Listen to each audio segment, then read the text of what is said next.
Fala, macacada, tudo bem com vocês? Como é que vocês estão?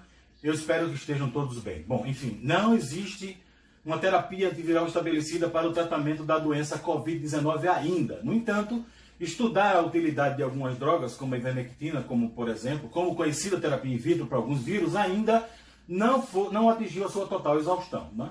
Contrário a algumas drogas, como a cloroquina, a hidroxicloroquina, que já foram descartadas pela OMS e por muitos centros de pesquisa mundo afora. Bom, hoje eu quero trazer para vocês um trabalho de prospecção internacional, multicêntrico e observacional, controlado caso a caso, usando dados coletados de pacientes diagnosticados com Covid-19, entre os dias 1º de janeiro a 31 de março de 2020. Tá? Esse trabalho foi feito com pacientes hospitalizados com diagnóstico de Covid-19 determinados pela presença de um resultado laboratorial. Tá? Este resultado laboratorial tinha que ter dado positivo, né, confirmando inclusive a infecção por SARS-CoV-2. Bom, esses pacientes foram expostos a doses de ivermectina, que eu falo já nas quantidades, administradas uma única vez, em comparação com pacientes com Covid-19 que recebiam tratamento médico sem a ivermectina. Tá? Mas eu falo sobre isso daqui a pouquinho, ok? Fica por aqui, aproveita, se inscreve no nosso canal e não esquece de clicar no sininho para receber as notificações em tempo real. Já eu volto.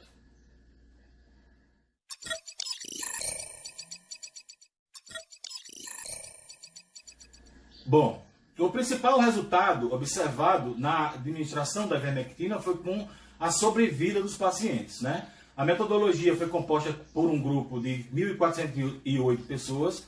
Destas, metade, 704, foram tratadas com a ivermectina e a outra metade compuseram o que nós chamamos de grupo controle. Esses pacientes vieram de 169 hospitais dispersos em 3 continentes afetados pela Covid-19. Esses pacientes foram pareados por idade, sexo, etnia, comorbidades e por um score de gravidade da doença que eles chamavam de QSOFA. Daqueles que precisavam de ventilação mecânica, um número menor de pacientes chegaram a óbito no grupo tratado com ivermectina. Já eu falo nos números. E dentre as mortes no geral, as taxas também foram menores entre aqueles que utilizavam a ivermectina, né? Isso levou, inclusive, os pesquisadores a concluírem que a administração de ivermectina durante o processo de infecção ou durante o curso da doença Covid-19 em pacientes hospitalizados estaria, de certa forma, associado ao menor índice de mortalidade e um menor tempo, inclusive, de internação hospitalar. Bom, claro que ensaios clínicos randomizados ainda são necessários para uma confirmação desses dados de uma forma, inclusive, mais robusta, né? Mas o que se sabe mesmo, baseando-se nesses dados, é que esse candidato para tratamento da Covid-19, a ivermectina, que é um medicamento antihelmíntico introduzido há vários anos, reduz a replicação do RNA viral de SARS-CoV-2. Isso já foi constatado e eu já falei, inclusive, do trabalho sobre isso em um vídeo anterior, né? Ele desestabilizava o heterodímero da importina, impedindo a ligação da proteína viral e assim a entrada no núcleo. Tá? Então, esses testes in vitro ainda não haviam sido traduzidos clinicamente para o leito dos hospitais. Aí é que entra esse trabalho que eu falo hoje com vocês, né? Neste estudo, para avaliar a utilidade clínica da ivermectina em pacientes hospitalizados com Covid-19. Bom, isso nos trouxe resultados interessantes em vivo, né? Como o estudo internacional, multicêntrico e com pacientes diagnosticados com Covid-19 em 3 meses, de janeiro a março, seguindo inclusive um modelo que eles chamam de mundo real, que é um registro que garante conformidade com as orientações da FDA sobre as evidências. Bom, deixa eu explicar o que são dados do mundo real. Os dados do mundo real, RWD, são aqueles coletados através de transferências automatizadas de dados que capturam 100% dos dados de cada entidade de saúde em intervalos regulares e pré-determinados. Isso reduz, assim, o impacto do viés de seleção. A documentação gerada destas fontes verificáveis para os elementos de mundo real inclui pacientes hospitalizados e registros médicos ambulatoriais. Esses dados são padronizados em conformidade com o nível de saúde 7, que serve como ponto focal para toda aquisição e armazenamento de dados. Uma vez que esses dados estejam harmonizados, a maior parte da aquisição é concluída usando interfaces automatizadas, né, para agilizar, inclusive, a transferência desses dados e melhorar a integridade desses dados. Bom, os casos confirmados de Covid-19 foram definidos como sempre, né?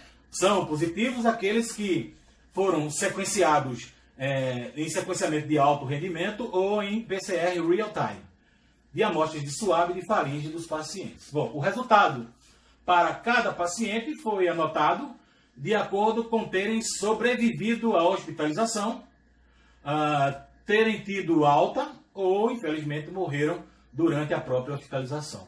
Então, esses dados coletados em pacientes que atenderam ao diagnóstico Covid-19 e o uso da ivermectina para cada paciente tratado, teve um paciente controle não tratado com ivermectina, tá bom? Então, esse método foi usado para fornecer uma aproximação da gravidade da doença entre pacientes que receberam o tratamento de interesse, no caso, o tratamento com a ivermectina. Os pesquisadores, então, garantem que nas análises pareadas, os pacientes correspondiam exatamente aos critérios de idade, sexo, raça, comorbidade, incluindo doença pulmonar obstrutiva, crônica, DPOC, história de tabagismo, história de hipertensão, diabetes mellitus, doença arterial coronariana, doença cardíaca e até um índice de gravidade da doença que eles chamaram de QSOFA, né?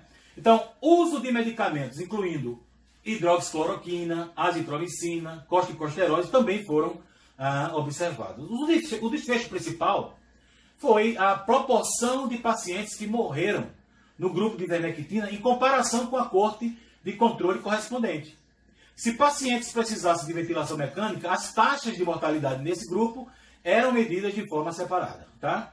Então, a análise estatística teve como objetivo avaliar a associação entre o uso da ivermectina e a mortalidade, enquanto se controlavam fatores que traduziam certa confusão, como dados geográficos e comorbidades. Então, para controlar a atribuição não aleatória de pacientes, construíram modelos de regressão que previam a probabilidade de mortalidade, o que eles chamaram de score de propensão, e o quanto correspondiam em pacientes em cada corte para esse score.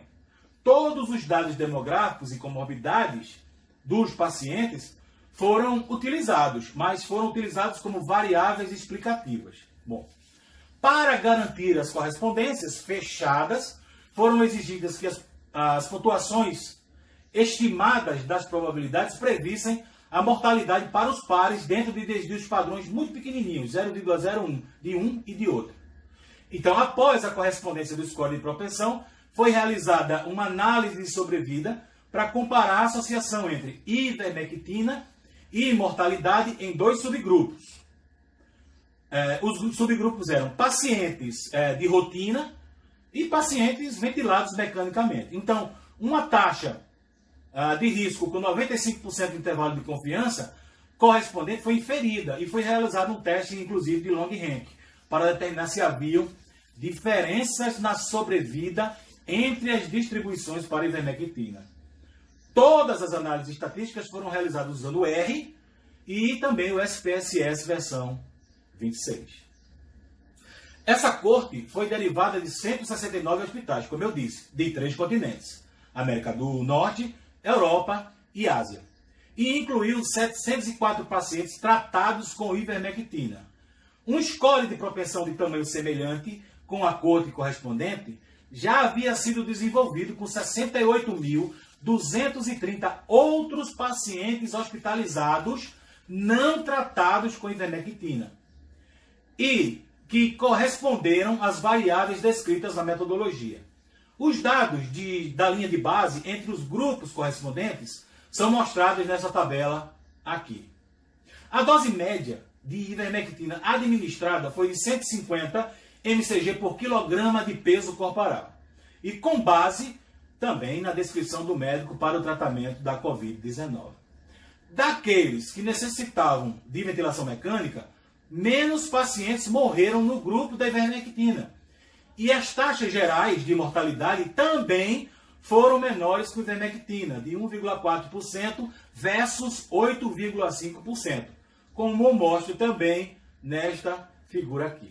Bom, nesta análise de corte, correspondente ao score de propensão, os pesquisadores observaram que o uso da ivermectina está associado a uma maior probabilidade de sobrevivência durante a doença da Covid-19, na presença ou na ausência da necessidade de ventilação mecânica. Então, a busca por terapia antiviral eficaz direcionada contra SARS-CoV-2 é óbvio que ainda está em andamento. Mas, embora vários candidatos já tenham surgido e nenhum deles tenha demonstrado até agora benefícios convincentes, em um ensaio clínico aberto e randomizado, por exemplo, controlado com lopinavir e ritonavir, o desfecho primário, sequer o primário, foi atingido. Apenas um sinal de que a doença já grave poderia ser reduzida. Só isso que foi observado. No outro estudo de braço único, do uso compassivo do remdesivir na Covid-19, grave, foi concluído, mas a falta de um grupo controle dificultou o alcance desse estudo. Então, candidatos como hidroxicloroquina também já foram descartados, porque os dados não controlados, vejam, os não controlados sugerem até agora preocupações extremas de segurança, né? A estas listas de candidatos ao tratamento da Covid-19, agora se insere a ivermectina. Bom, um medicamento inicialmente sintetizado e usado como antihelmíntico. Foi anotado por ter propriedades terapêuticas amplas, de amplo espectro, como dizemos. Suas principais aprovações sempre foram no tratamento da oncocercose, filariose linfática, também conhecida como elefantíase, sarna e até piolho. Para a ivermectina, já se verificou atividade contra vírus da febre amarela, dengue, encefalite japonesa e aquela encefalite transmitida por carrapatos. Sua atividade contra vírus de RNA, como o SARS-CoV-2, está relacionada a mecanismos já bem descritos, né, que inibem o transporte nuclear mediado por importina. Isso numa dose única, né, como foi administrado nessa série. Então, o medicamento foi, pelo menos, considerado seguro. Embora esses dados que falei aqui relatem um forte sinal potencial para o benefício da ivermectina na Covid-19, esses dados não devem ser considerados conclusivos, pois fatores de confusão, como eu já tinha dito antes, desconhecidos, não podem ser sempre contabilizados de maneira confiável, mesmo quando as técnicas de correspondência de scores de prospecção são empregadas no desenvolvimento de grupos de controle. Bom, não há, até agora, um substituto para um ensaio clínico randomizado adequadamente conduzido. Entretanto, assumindo o ritmo frenético da contaminação da Covid-19 e de sua forma agressiva, acredita-se que é importante transmitir essas informações aos médicos, né? Para que possam considerar essa terapia, testando sempre nesta configuração, obviamente. Assim, os pesquisadores concluem que a administração da ivermectina durante a doença Covid-19 em pacientes hospitalizados está associado, de fato, a uma menor mortalidade e tempo de internação hospitalar. Claro que esses achados existem confirmações com ensaios clínicos randomizados. Eu digo isso desde o início do vídeo. Mas, de todas as drogas até agora testadas, a ivermectina é segura para o uso, tem resultados in vitro testados e aprovados, discutidos e aceitos, e agora tem resultados em vivo, que era o que estava faltando. Bom, quais são os dados? Os dados são poucos, mas pelo menos reduz a diminuição do tempo de hospitalização, fazendo diferença, inclusive, entre aquele que está acamado e que ainda não precisou da ventilação mecânica. Se o cara tem alta e vai para casa antes da forma mais grave da doença aparecer, isso deve ser levado em consideração, não acham? Bom, a descrição, esse trabalho eu vou colocar aqui na descrição desse vídeo, tá? Para vocês lerem com muito cuidado e com muito tempo. Enfim, eu espero ter contribuído trazendo esse trabalho ao seu conhecimento. Eu vou deixá-lo aqui na descrição do vídeo e gostaria realmente de agradecer a todos vocês por terem ficado com a gente até o final. Esse foi um vídeo um pouco longo, né? Mais uma vez, se inscrevam no nosso canal, ative o sininho para receber notificações em tempo real. E se cuidem, tá? E desculpem o nosso som aqui dos passarinhos e etc. Acabei de me mudar para um ambiente rural e eles são todos meus colegas agora. Bye, bye.